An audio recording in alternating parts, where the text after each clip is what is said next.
बंधुगण देखु ये भिडियो आम प्लस थ्री सेकेंड सेमिस्टर देखो एमआईएल ओडिया माने एईसीसी 2 जो रही बंधुगण एईसीसी 2 जो रही तार आम ब्लॉक 2 रो देखो यूनिट 2 को आम स्टार्ट कर देइछु। तो ये आम कौन कौन आरंभ डिस्कसन करवा देखु भाषण कलार प्रकार भेद माने जदि आप जो जगह भी क्वेश्चन देखिए लंग क्वेश्चन जे भाषण कलार प्रकार भेद संपर्क आलोचना कर ताले आप माने इजिली करें। आउ सर्ट क्वेश्चन कथा जब मुझे कहबी ये देखुं यह भितर ही आप पाइबे बाहर किसी भी क्वेश्चन आसब ना यही बुक भितर ही आसबे। तो देखो गोटे पिला को मैक्सिमम रिविजन करवा दरकार बुक्स तो पढ़ा दरकार। देखो बुक को पढ़ला आपण मैंने जिते बेले लिखुंट से केमती लिखे निज भाषा लिखे ये बुक रे जो देसी ताको घोषिबार किसी नीड नहीं ताको पढ़ी बुझा दरकार। आ मैक्सिमम कौन करवा कथा मैक्सिमम रिविजन करवा कथा जिते आपण मैंने रिविजन करेंगे से आपणकर ही बेनिफिट। तो रिविजन छड़ा आउ कौन सी बड़ जिनिस नुहे रिविजन ही आपण को चेंज करि रिविजन द्वारा ही आप शिखि पारे। तो रिविजन सबुठार मोस्ट इम्पोर्टाट मैक्सिमम रिविजन करेंगे आप बुक रू पढ़तु कि वीडियो देखिए रिविजन करूँ आपणकर जोटा इच्छा आपणकर जमीती करने कथा आपने सेमती इजिली करें। तो देखो जदि भी आप वीडियो को देखुंट ताले पेन और पेपर को निहाती यूज करेंगे जद्वारा कि आपण ही बेनिफिट है आपणकर ही रिवाइज हो। तो पेन और पेपर को निहाती भाव में यूज करेंगे। देखो भाषण कलार प्रकार भेद संपर्क जदि आम देखा तो ये आम आलोचना करवा आउ वीडियो रे आपण माने ये भितर ही सर्ट क्वेश्चन आसो जिते बेले सर्ट क्वेश्चन आसो आपंकर एग्जाम कौटू आसो ये भितर ही आसो आपण मैंने जमारू भी चिंतित होबे नहीं।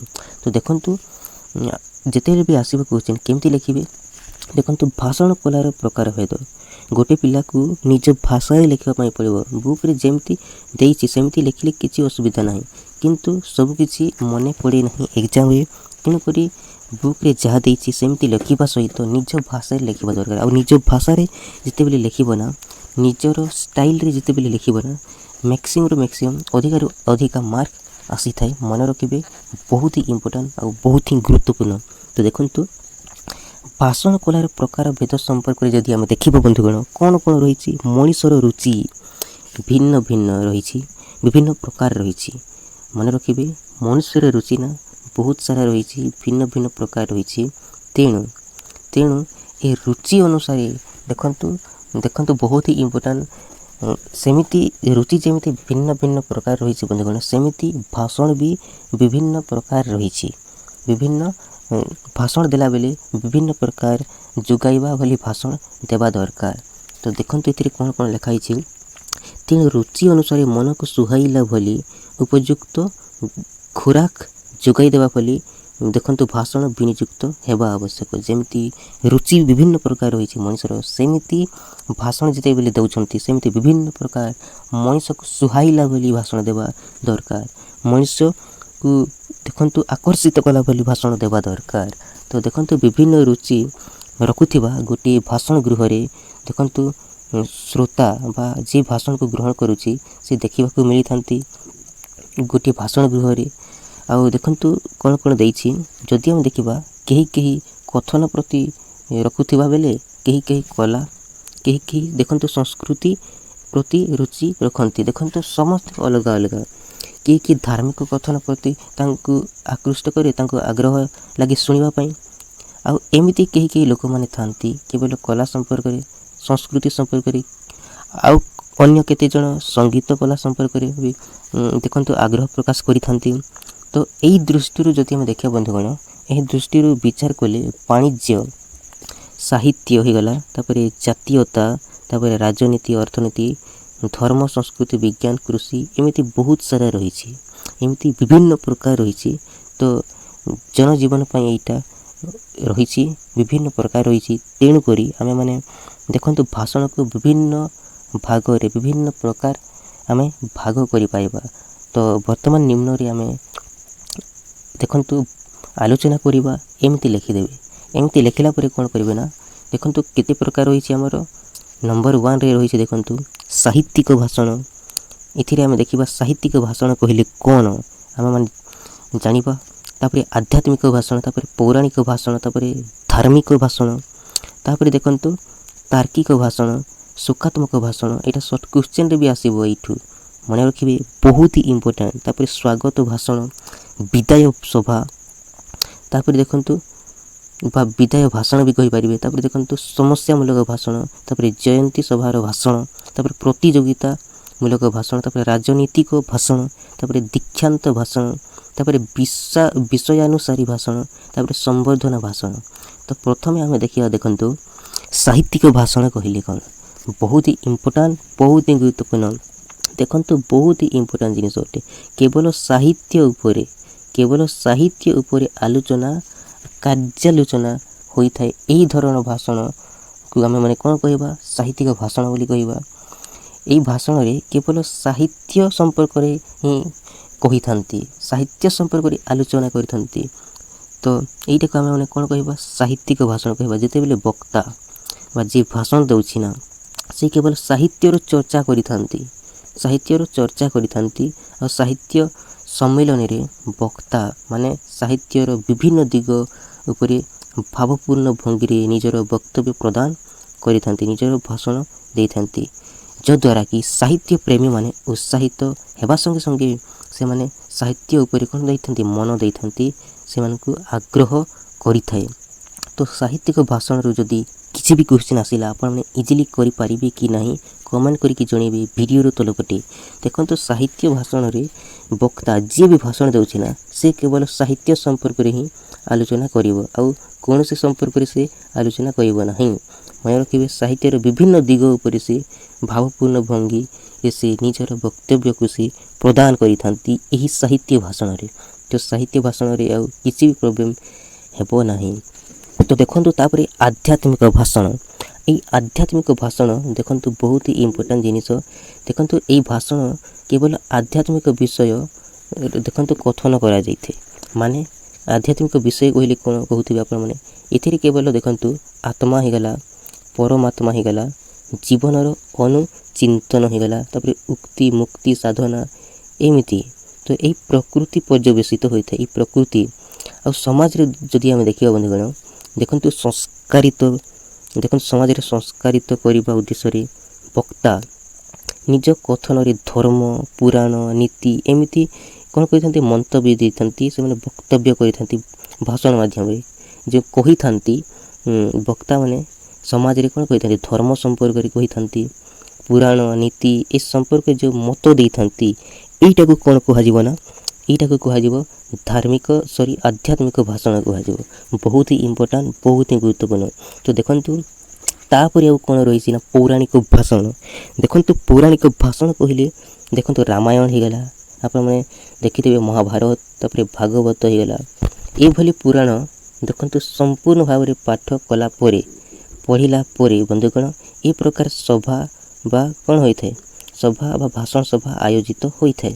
तो एई धरणर पुराण जदि आम देखिबा ए संपर्क जदि कौन होइथांती परिचित होइथांती, तो एही कथन रे वक्तव्य देखंतु भाषण देवा सहित संगीत गान श्लोक आ पद्य मानकर आवृत्ति एथिरे मुख्य स्थान पाई थाए। आ पुराण प्रति जो श्रोता मानकर भाव थाए ए प्रकार भाषण तांकु विशेष आदृत करि थाए। तो देखंतु जो ठारे कि देखंतु रामायण ही गला, महाभारत भागवत ई पुराण संपर्क रे पाठ करा जाए जो जगह भी। तो ई समय रे जेते बेले पाठ करा जाए जो जगह रे रामायण महाभारत भागवत बोली एमिति पुराण गुड़िक पाठ करा जाए। आउ भाषण सहित संगीत गान श्लोक विभिन्न पद्य मानक आवृत्ति करती जो कही था, यहीटा को कौन कहना पौराणिक भाषण कहुए। यहाँ को कौन कहना पौराणिक भाषण कहुए। बहुत ही इम्पोर्टाट, बहुत ही गुरुत्वपूर्ण। आपण मैंने इजिली करें जदि यू किसी भी क्वेश्चन आसू। तापर देखंतु धार्मिक भाषण, जदि मुझे कहि धार्मिक भाषण देखंतु कौन कौन लिखाई। यही धरणर भाषण सम्मेलन गुड़िक धर्म संपर्कित विषय चर्चा करा जाइथे। केवल धर्म संपर्क रे ही इथिरे चर्चा करा जाइथे। ताको आमे कौन कहिबा धार्मिक भाषण। कौन से निर्दिष्ट दिग एवं ताको पालन करिवार प्रक्रिया उपरे अवधारण प्रदान करा जाय।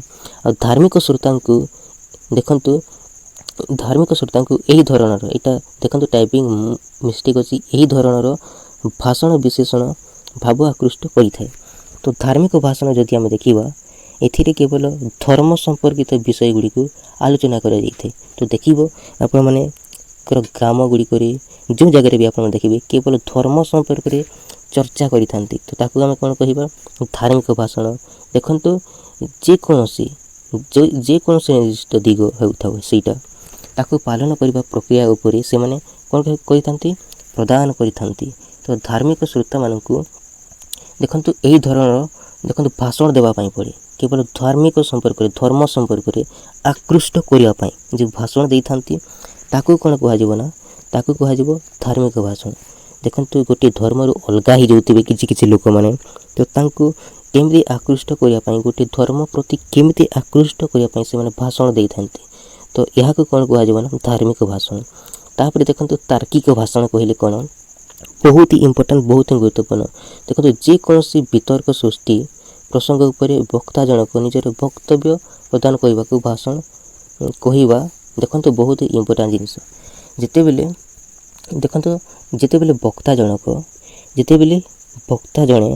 ଜଣେ ବ୍ୟକ୍ତି ଭାଷଣ ଦେଉଛି ସେ ସମୟରେ ବିତର୍କ ସୃଷ୍ଟି ହୋଇଥାଏ। କିଛି ଲୋକମାନେ ଭାଷଣ ଦେଇଥାନ୍ତି ହେଲା। ଏହି ସମୟରେ ଯଦି ଆଉ ଜଣେ ବକ୍ତା ସେ ଯଦି ସଠିକ୍ ତଥ୍ୟକୁ ସେ ଦେଖେଇଦେବ, ସେ ଯୁକ୍ତି ବଢ଼େଇବ, ଯଦି ବିତର୍କ ସୃଷ୍ଟି ହୁଏ, ସେ ପ୍ରସଙ୍ଗରେ ଯଦି ବିତର୍କ ସୃଷ୍ଟି ହୁଏ, ତାହେଲେ ଦେଖନ୍ତୁ ଆଉ ଜଣେ ବକ୍ତା ଯଦି ସେ ସଠିକ୍ ସତ୍ୟ ଆଧାରରେ ଯଦି ନିଜର ଯୁକ୍ତିକୁ ବଢ଼େଇବ ନା, ଦେଖନ୍ତୁ ଯୁକ୍ତିକୁ ବଢ଼େଇବ, ଏଇଟାକୁ ଆମେ କ'ଣ କହିବା ନା ତାର୍କିକ ଭାଷଣ ବୋଲି କହିବା। ତ ଦେଖନ୍ତୁ ଏଥିରେ ଯଦି ଆମେ ଦେଖିବା ସମାଜ ବ୍ୟବସ୍ଥା ହେଇଗଲା, ରାଜନୈତିକ, ଅର୍ଥନୈତିକ, ଧାର୍ମିକ ହେଇଗଲା, ତାପରେ ବାଣିଜ୍ୟିକ, ଏସବୁରେ କ'ଣ କରାଯାଏ ନା ଏଇ ତାର୍କିକ ଭାଷଣ ଗୁଡ଼ିକୁ କ'ଣ କରାଯାଏ? ଦିଆଯାଇଥାଏ। ତ ଏହି ପ୍ରସଙ୍ଗ ଆଲୋଚନା ପରିସରକୁ ଆସିବା ଦ୍ୱାରା ଶ୍ରୋତା ମଣ୍ଡଳୀ ତଥ୍ୟ ପାଇପାରିଥାନ୍ତି। ତ ଯଦି ଆମେ ଦେଖିବା ସମାଜ ବ୍ୟବସ୍ଥା, ଦେଖନ୍ତୁ ରାଜନୈତିକ, ଧାର୍ମିକ, ଏଥିରେ ବି ଯଦି କିଛି ବିତର୍କ ସୃଷ୍ଟି କରିଥାନ୍ତି, ବିତର୍କ ସୃଷ୍ଟି ହୋଇଥାଏ, ତ ଏଥିରେ କ'ଣ କରିଥାନ୍ତି ନା ଆଉ ଜଣେ ବକ୍ତା ଠିକ୍ ରାସ୍ତାକୁ ଦେଖିଥାନ୍ତି, ସଠିକ୍ ତଥ୍ୟକୁ ଦେଖେଇଥାନ୍ତି। ତ ଏଇ ଯେଉଁ ସଠିକ୍ ଦେଖେଇଥାନ୍ତି ଏଇଟାକୁ ଆମେ କ'ଣ କହିବା ନା ସଠିକ୍ ରାସ୍ତା ଯେଉଁ ଦେଖେଇଥାନ୍ତି, ଯୁକ୍ତି ବଢ଼େଇଥାନ୍ତି, ଏହାକୁ ଆମେ କ'ଣ କହିବା ନା ତାର୍କିକ ଭାଷଣ ବୋଲି କହିବା। ତ ମନେ ରଖିବେ ତାର୍କିକ ଭାଷଣରେ ଯଦି କିଛି କ୍ୱେଶ୍ଚିନ୍ ଆସିଲା ତ ଆପଣ ଇଜିଲି କରିପାରିବେ। ତାପରେ ଦେଖନ୍ତୁ ଶୋକାତ୍ମକ ଭାଷଣ। ଯଦି ବି ଆପଣଙ୍କୁ ଶୋକାତ୍ମକ ଭାଷଣ ସମ୍ପର୍କରେ କିଛି ବି କ୍ୱେଶ୍ଚିନ୍ ଆସିଲା ଆପଣ ଇଜିଲି କରିପାରିବେ। ଦେଖନ୍ତୁ କୌଣସି ବ୍ୟକ୍ତିଙ୍କର ମୃତ୍ୟୁ ଘଟେ, ଦେଖନ୍ତୁ କୌଣସି ବ୍ୟକ୍ତିଙ୍କର ମୃତ୍ୟୁ ଘରେ ତାଙ୍କର ଆତ୍ମାର ସଦ୍ଗତି କାମନା ନିମନ୍ତେ ଯେଉଁ ସଭା ଆୟୋଜିତ ହୋଇଥାଏ ତାକୁ ଆମେ କ'ଣ କହିବା? ଶୋକାତ୍ମକ ଭାଷଣ ବୋଲି କୁହାଯିବ। କ'ଣ କୁହାଯିବ? ଶୋକାତ୍ମକ ଭାଷଣ ବୋଲି କୁହାଯିବ। ବହୁତ ହି ଇମ୍ପୋର୍ଟାଣ୍ଟ। ଆପଣମାନେ ଦେଖିଥିବେ ଯେଉଁମାନେ ମୃତ୍ୟୁ ହୋଇଯାଇଥାନ୍ତି ତାଙ୍କ ଘରେ ସମସ୍ତେ ଆସିଯାଇଥାନ୍ତି, ଆଉ ଯେଉଁ ସଭା ଆୟୋଜିତ ହୋଇଥାଏ ଏଥିରେ ବି କିଛି ଲୋକମାନେ କହିଥାନ୍ତି, କ'ଣ କହିଥାନ୍ତି? ସେମାନେ ବକ୍ତବ୍ୟ ପ୍ରଦାନ କରିଥାନ୍ତି। ଦୁଃଖାନ୍ତ ଅନୁଭୂତି ଯେଉଁ ପ୍ରକାଶ ହୋଇଥାଏ ସେମାନେ ଭାଷଣ ଦେଇଥାନ୍ତି, ସେମାନେ ଭାଷଣ ପ୍ରଦାନ କରିଥାନ୍ତି ଯେ ତାଙ୍କର ସାରା ଜୀବନ ଅନୁପସ୍ଥିତି ଆବଶ୍ୟକତା ଆଦି ଉପରେ ସେମାନେ କ'ଣ କରିଥାନ୍ତି? ଭାଷଣ ପ୍ରଦାନ କରିଥାନ୍ତି। ଆଉ ଭାଷଣର ଶେଷରେ ତାଙ୍କର ଆତ୍ମାର ସଦ୍ଗତି ହେଉ ବୋଲି ସେମାନେ ପ୍ରାର୍ଥନା କରିଥାନ୍ତି। ତ ଦେଖନ୍ତୁ ଏଥିରେ କ'ଣ ଲେଖା ହେଇଛି? ଦେଖନ୍ତୁ ଏହି ସଭାରେ ସମ୍ମିଳିତ ହୋଇଥିବା ବ୍ୟକ୍ତିମାନେ ନିଜର କଥନରେ ବିୟୋଗ ଘଟିଥିବା ବ୍ୟକ୍ତିଙ୍କ ଯେଉଁ ମୃତ୍ୟୁ ଘଟିଛି ସେ ବ୍ୟକ୍ତିଙ୍କ ବ୍ୟତୀତ ତାଙ୍କର ସାରା ଜୀବନର ଅନୁପସ୍ଥିତିର ଆବଶ୍ୟକତା ଏମିତିକା ଉପରେ ସେମାନେ କ'ଣ କରିଥାନ୍ତି? ଭାଷଣ ପ୍ରଦାନ କରିଥାନ୍ତି। ଯେଉଁ କହିଥାନ୍ତି ଲୋକମାନଙ୍କୁ ଭାଷଣର ଶେଷରେ ସେମାନେ କ'ଣ କହିଥାନ୍ତି? ତାଙ୍କର ଆତ୍ମାର ସଦ୍ଗତି ହେଉ ବୋଲି ସେମାନେ ପ୍ରାର୍ଥନା କରିଥାନ୍ତି। ଆଉ ଏହି ଧରଣର ଭାଷଣରେ ଦୁଃଖାନ୍ତ ଅନୁଭୂତି ପ୍ରକାଶ ପାଇଥାଏ। ତ ଏହାକୁ ଆମେ କ'ଣ କହିବା ନା ଯେଉଁ ଦୁଃଖାନ୍ତ ଅନୁଭୂତି ପ୍ରକାଶ ପାଇଥାଏ ତ ଏହାକୁ ଆମେ ଶୋକାତ୍ମକ ଭାଷଣ ବୋଲି କହିବା। ତ ବହୁତ ହି ଇମ୍ପୋର୍ଟାଣ୍ଟ। ଯଦି ବି ଆପଣଙ୍କୁ ଶୋକାତ୍ମକ ଭାଷଣ ସମ୍ପର୍କରେ କିଛି ବି କ୍ୱେଶ୍ଚିନ୍ ଆସିଲା ତ ଆପଣମାନେ ଇଜିଲି କରିପାରିବେ। ତାପରେ ଦେଖନ୍ତୁ ସ୍ୱାଗତ ଭାଷଣ। ତ ଆପଣମାନେ ଦେଖିଥିବେ ବର୍ତ୍ତମାନ ବିଭିନ୍ନ ଅନୁଷ୍ଠାନରେ, ବିଭିନ୍ନ ବିଦ୍ୟାଳୟରେ, विभिन्न विश्वविद्यालय विभिन्न महाविद्यालय आप देखिथे गोटे प्रकार परंपरा जो चली आसूची जो थे कि विभिन्न देखंतु स्वागत कही था संबर्धना दि जाए।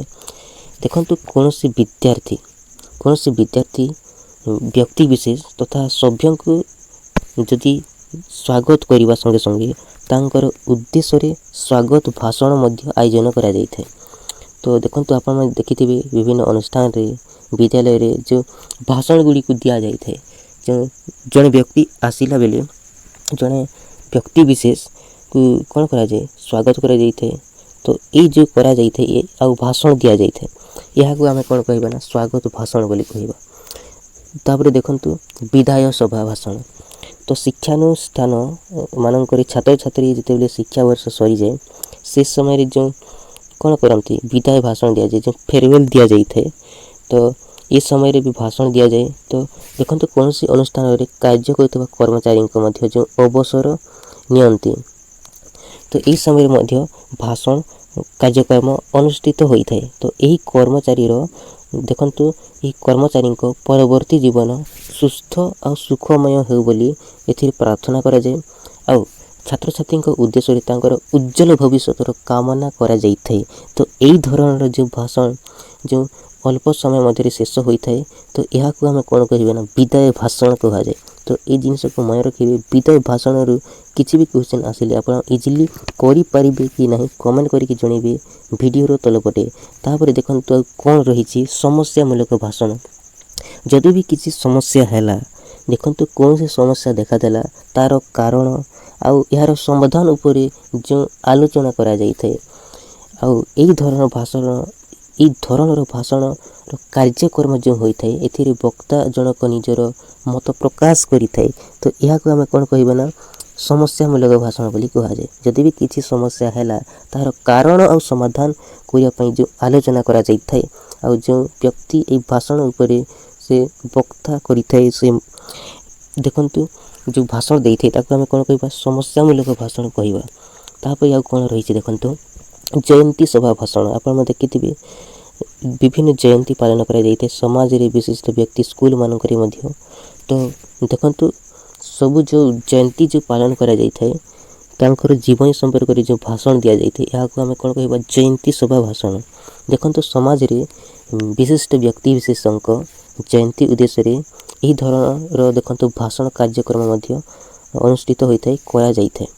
तो एथिरे वक्ता जनक जड़े वक्ता तांकर व्यक्ति विशेषक गुणावली को तांकर नीति आदर्श तांकर समाज प्रति से संपर्क रे कौन कही ना भाषण दे थांती। तो यही कार्यक्रम द्वारा श्रोता माने जो मैंने भाषण को ग्रहण करुछंती यही व्यक्ति ये विशिष्ट व्यक्ति विशेषक उपरे जो तथ्य पाउछंती तथ्य पाइबा सहित देखंतु अनेक प्रेरणा मध्य पाई पारंती। तो यही भाषण जो होता है जयंती संपर्क रे गांधी जयंती होगला एमती बहुत सारे जयंती होता है।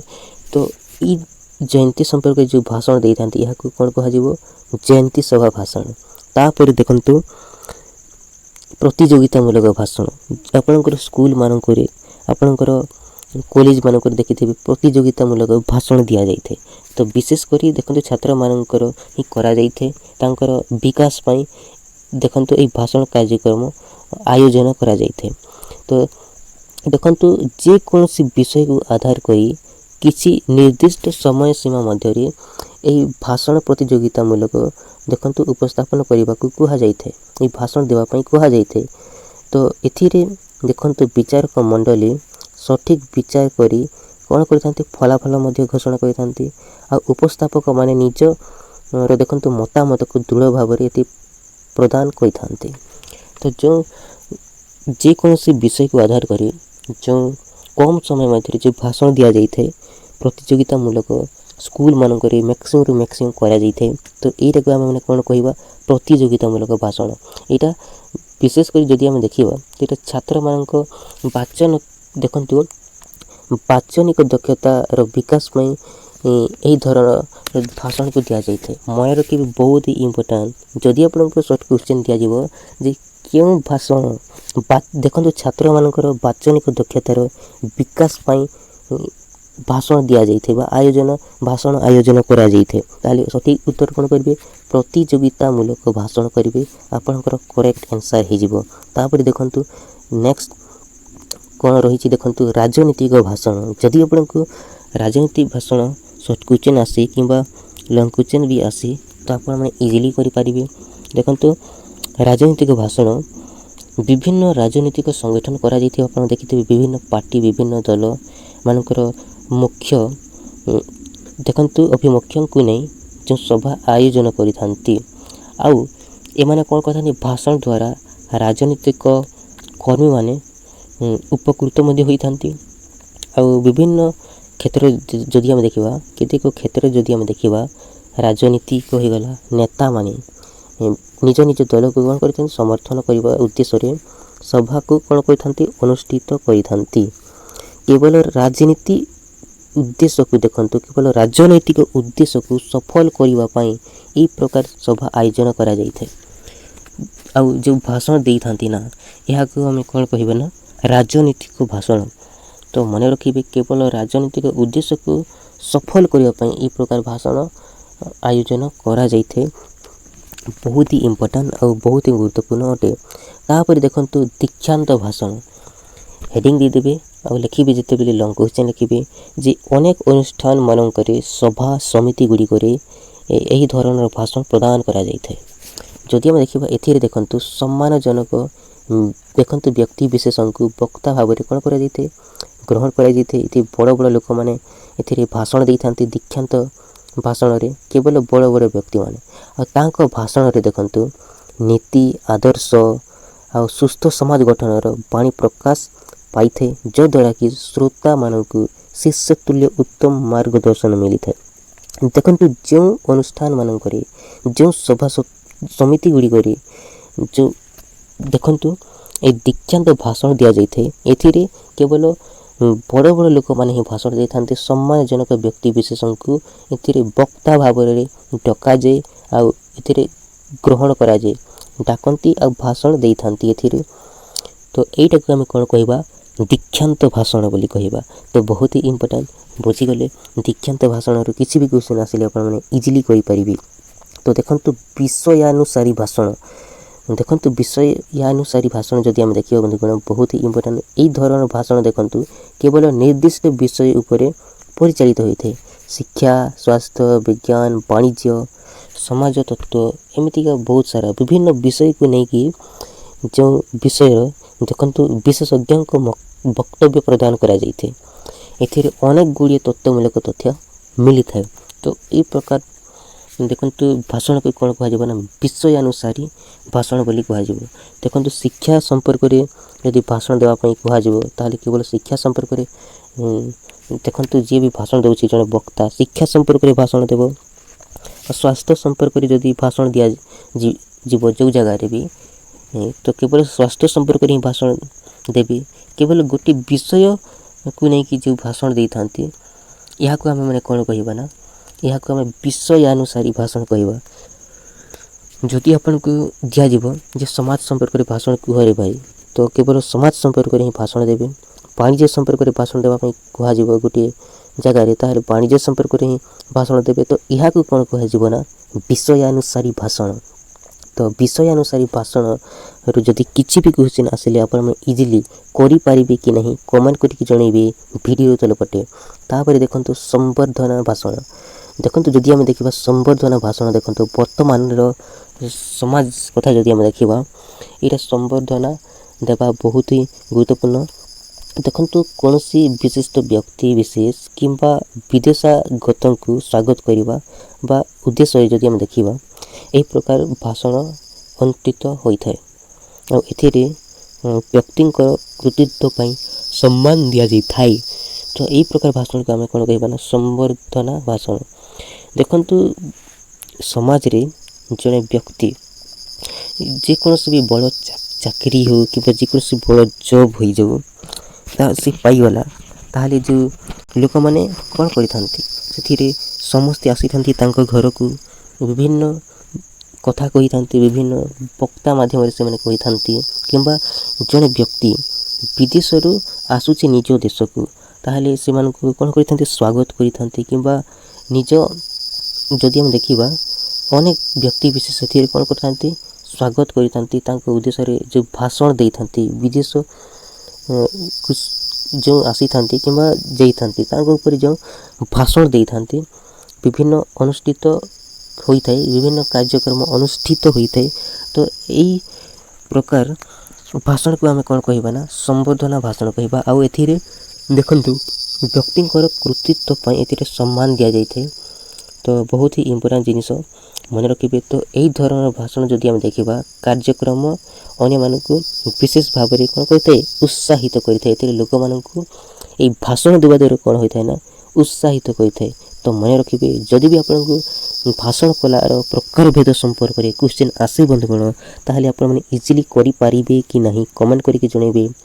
वीडियो को देखिला परे मैक्सिमम रिवीजन करिबे आपण माने को सांग मानक भी शेयर कर देबे। वीडियो को गोटे लाइक करिया पई भूलिबे नहीं। चैनल जदि न आसी छंती ताहले सब्सक्राइब मध्य करिया पई भूलिबे नहीं।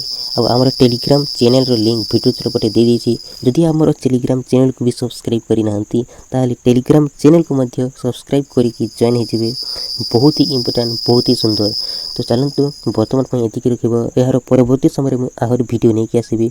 तो देखंतु एई एमआईएल ओडिया रो एई एईसीसी2 रो देखंतु आहुर वीडियो देखा पई चाहू छंती ताहले मु अपलोड करि दैछि जतके भी मु अपलोड करि दैछि वीडियो सब देखा पई चाहू छंती ताहले वीडियो तल पटे देखिबे प्लेलिस्ट रो गोटे लिंक दैछि एईसीसी2 रो एमआईएल ओडिया रो गोटे प्लेलिस्ट रो लिंक दैछि से लिंक को जाई कि सब वीडियो को आपण देखि परिबे। सो वर्तमान पई एतिकी थैंक यू सो मच जय हिंद बंधुगण।